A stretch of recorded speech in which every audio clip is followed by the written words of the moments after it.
Hey guys, what's going on? Welcome to another video here on the channel, and today we're doing something a little bit different. I'm going to go over the Fortnite storyline and give you my theories on where it's going. So today we're going to start the video back in Season 3, where the Fortnite storyline first picked up.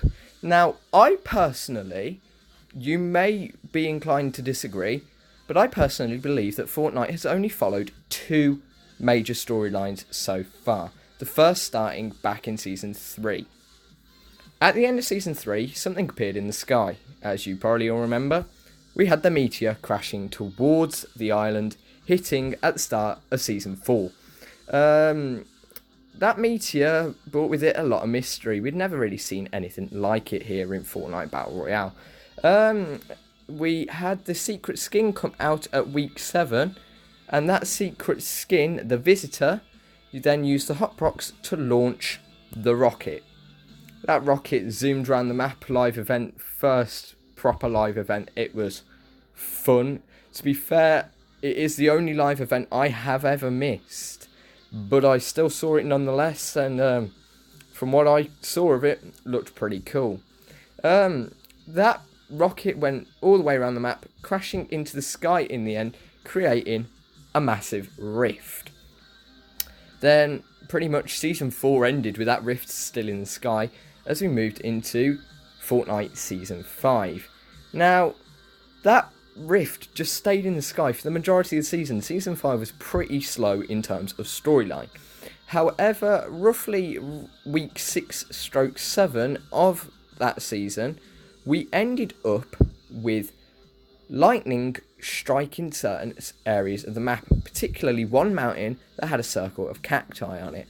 One by one, those cacti were destroyed until eventually an extra large lightning bolt came, forming our good friend, the cube. That cube then went on to roll around the map, stopping in certain areas to make runes, which created anti-gravity fields. Now that cube went on a massive journey for roughly 3 weeks and then ended up with a live event at 9 PM BST. It sank into Loot Lake, turning it into a bouncy castle, basically. This was a few days before the start of Season 6, and people thought it was the end of the cube and that it had just made the lake pink and bouncy, nicknaming it Thanos Lake. Well, pinky purple, whatever colour you want to call it. So yeah, Thanos Lake. We thought that was the end of the cube. It was not. Season 6 released, Darkness Rises. And darkness did indeed rise as the cube took the house on a trip around the map. It went back around all of the 7 runes, charging itself up, picking them up, scattering them where they now remain by Dusty Divot. It then went back into the lake, dropping pods into the lake. Now, this part of the video, I want you to listen to carefully, because this is the key part of the storyline. That cube, in its demise, was dropping pods into the lake. Those pods have not been seen again. Then, as the cube had dropped its final pod into the lake at 9 PM, it had cracked, and it inevitably started turning white as it spun and spun, sending us all into the Nexus for the first time. Now, we went into the Nexus and we experienced the butterfly event. Now, the butterfly event still hasn't exactly been explained. However, it did mark the end of the first serious storyline. When we came back to the map, Loot Lake had changed completely, and we ended up with pretty much nothing to go on. As we approached Season 7, the iceberg appeared off the map, and people were glitching to go and find this iceberg. And we discovered that there was a castle on the top of it. Then at the start of Season 7, that iceberg crashed into the map, bringing with it the castle, the Ice King. But we didn't really know much of what was going on, and that went on for several weeks. We sort of went on to roughly week 7 when we eventually got the secret skin for Season 7, the prisoner. The prisoner broke out, bringing changes to the map, powering himself up, burning Wailing Woods, and causing seismic activity in the form of earthquakes. Now, these earthquakes continued. We had roughly 23 cracks over the entire map, and we then entered Season 8. Now, Season 8 brought with it a whole lot of new stuff, including the volcano. The eggs that had been hidden in Polar Peak had cracked open, releasing the hybrid skin, and the volcano remained there for the majority of the season. In fact, the entirety of the season, for that matter. Now, Season 8, the storyline was a bit confusing. We didn't know that it was a storyline, but we had the helicopter moving around the map. It moved roughly, I believe it was 14 times, before inevitably settling at Loot Lake. The version 8.40 update near the end of Season 8, the lake got dug up, revealing the vault. Now, for the next couple of weeks, we had to charge up the runes so that they went into the vault.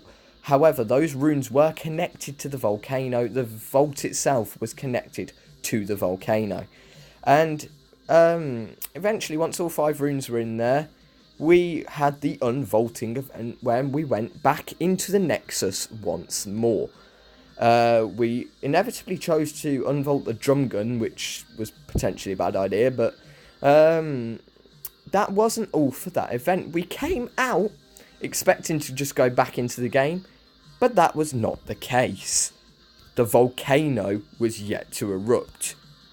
Now, the volcano erupted, hitting 3 places. It hit Retail Row, Polar Peak, and Tilted Towers. Finally, we'd seen the destruction of Tilted Towers.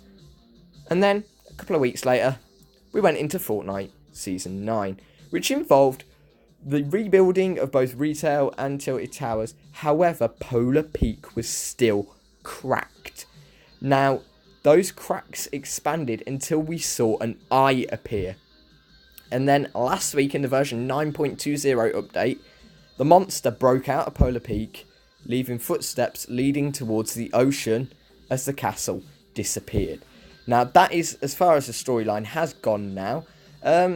Like I say, there's only been 2 major storylines. The first one was sort of like the Rift and the Cube, which was caused by the Visitor and the Meteor. So that was the first storyline. And now the second is Ice King versus Fire King, but that's still ongoing. However, it's very important to note at this point that both of the 2 storylines were tied in together. Both storylines have involved a trip to the Nexus, and the only reason we was able to go to the Nexus was Kevin the Cube. So it's at this point in this video where I ask you all to remember Kevin the Cube quite dearly, because it's because of him that we've had 2 storylines. He has been in both of them. He has caused both of them.